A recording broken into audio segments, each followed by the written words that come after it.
Hello friends, welcome to my YouTube channel. आज हम करेंगे चैप्टर नंबर 10 ग्रेविटेशन। और ये हम करेंगे आज सपोर्ट मटेरियल क्वेश्चन। इससे पहले मैंने इस चैप्टर के लिए एक वीडियो बनाई थी, शॉर्ट वीडियो, कि जितने भी हमारे वो रिसेंटली हम कुछ टॉपिक्स हैं वो डिलीट हो चुके हैं ग्रेविटेशन के। और ये चैप्टर जो है हमारा मास और वेट तक ही आ रहा है, उसके आगे हमारे डेरिवेशन जो हैं वो सारी नहीं आ रही हैं। और जो टॉपिक्स रिसेंटली डिलीट हो चुके हैं, आपने तक मेरी वीडियो नहीं देखी तो मेरे चैनल पर जाके वो शॉर्ट वीडियो देख लीजिए ज़रूर। तो आज हम करेंगे चैप्टर नंबर 10 के सपोर्ट मटेरियल क्वेश्चन, जो कि बहुत ही इंपॉर्टेंट है। तो देखते हैं क्वेश्चन नंबर 1। और आपने अब तक मेरे चैनल को सब्सक्राइब नहीं किया तो प्लीज़ चैनल को सब्सक्राइब कीजिए, वीडियो को लाइक कीजिए और बेल आइकन को प्रेस करना मत भूलिएगा। तो क्वेश्चन नंबर 1 है, state the universal law of gravitation. हमें यूनिवर्सल लॉ ऑफ ग्रेविटेशन को स्टेट करना है, बताना है उसके बारे में। तो आ लॉ, आंसर है a law about the force. ये कानून है फोर्स का। तो the force of attraction between the two objects in the universe which is known as the Newton's law of gravitation. इस दुनिया के हर एक ऑब्जेक्ट किसी दूसरे ऑब्जेक्ट की तरफ अट्रैक्ट होती है, और जिस फोर्स से वो अट्रैक्ट होती है उसी फोर्स को हम बोलते हैं न्यूटन्स लॉ ऑफ ग्रेविटेशन या फिर ग्रेविटेशन फोर्स। तो क्या है, तो मतलब हाँ, इस दुनिया के हर एक ऑब्जेक्ट दूसरे ऑब्जेक्ट की तरफ अट्रैक्ट होती है, हर एक ऑब्जेक्ट। और जिस फोर्स से वो अट्रैक्ट होती है उस फोर्स को हम बोलते हैं न्यूटन्स लॉ ऑफ ग्रेविटेशन या फिर ग्रेविटेशन फोर्स। तो अकॉर्डिंग टू दिस लॉ, इस कानून के according, every mass in this universe, इस दुनिया का हर एक मास अट्रैक्ट होता है किसी अदर मास के ऊपर, और जिस फोर्स से वो अट्रैक्ट होता है उस फोर्स को हम ग्रेविटेशन बोलते हैं। और जो फोर्स से वो अट्रैक्ट होता है which is directly proportional, directly proportional यानी कि डायरेक्टली प्रोपोर्शनल यानी ऐसा होता है to the product of their mass, to the product of two masses या फिर their mass, and inversely proportional to the square of distance between them. मतलब हम जानते हैं कि हर एक ऑब्जेक्ट जो दुनिया का हर एक मास किसी दूसरे मास किसी ऑब्जेक्ट के दूसरे मास के ऊपर अट्रैक्ट होता है। जिस फोर्स से अट्रैक्ट होता है उसी फोर्स को ग्रेविटेशन कहते हैं। और जिस फोर्स से वो अट्रैक्ट होता है उसको वो डायरेक्टली प्रोपोर्शनल है किसके, प्रोडक्ट ऑफ मास के, प्रोडक्ट ऑफ टू मास के, एंड इनवर्सली प्रोपोर्शनल होता है स्क्वायर ऑफ डिस्टेंस के प्रोपोर्शन हो जाता है। तो देखते हैं हमें इसकी डेरिवेशन।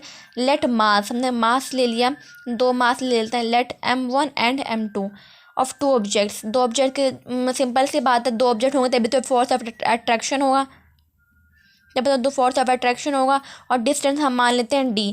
तो देखिए हमने पढ़ा था जो फोर्स है वो डायरेक्टली प्रोपोर्शनल है प्रोडक्ट ऑफ मास के। मतलब M1 M2 हमारे दो मास हो गए, ये हमारा पहला हो गया क्लियर, ये हमारी हो गई इक्वेशन नंबर 1।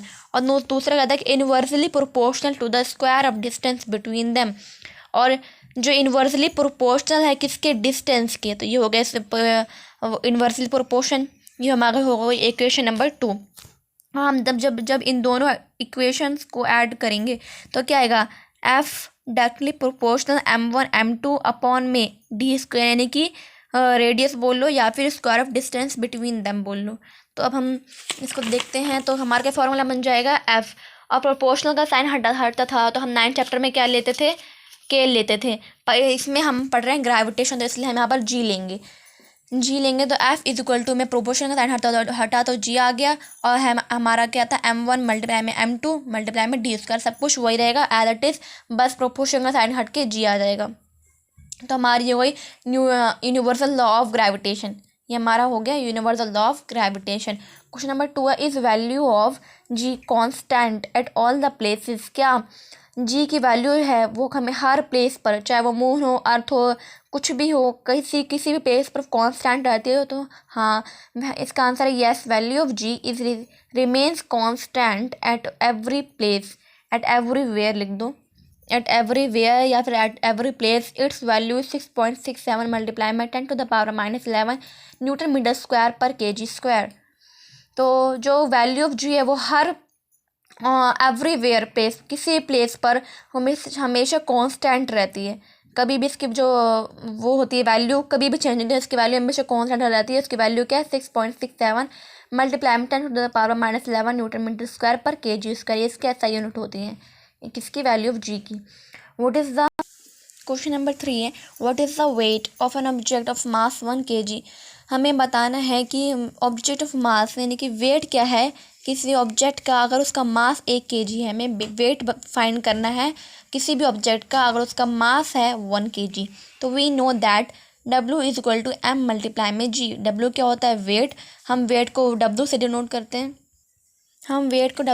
करते हैं, इज इक्वल टू में M क्या है? मास, मल्टीप्लाई में G क्या हुआ? Acceleration due to gravity. G होती है acceleration due to gravity, M होता है मास, W यानी कि वेट। तो इसका फॉर्मूला होता है W is equal to M multiply में G एज वी नो। तो मास हमें क्या गिवन है? 1 kg। हमें क्या फाइंड करना है? वेट फाइंड करना है किसी भी ऑब्जेक्ट का, अगर उसका मास हमें 1 kg दे रखा है तो। वेट का फॉर्मूला ये होता है, सिंपल से करेंगे हम, फॉर्मूला लगा देंगे W is equal to M multiply में G। तो मास क्या होता है? 1 kg हमें मतलब दिया हुआ है, गिवन है। और G की वैल्यू क्या होती है? 9.8 newton. Acceleration due to gravity होता है 9.8 न्यूटन। तो W इज इक्वल टू में फॉर्मूला पुट कर देंगे, मास हमें दे रखा है 1 kg मल्टीप्लाई में G क्या है? 9.8 न्यूटन। तो 1 kg वेट को हम WT भी लिखते हैं, वेट।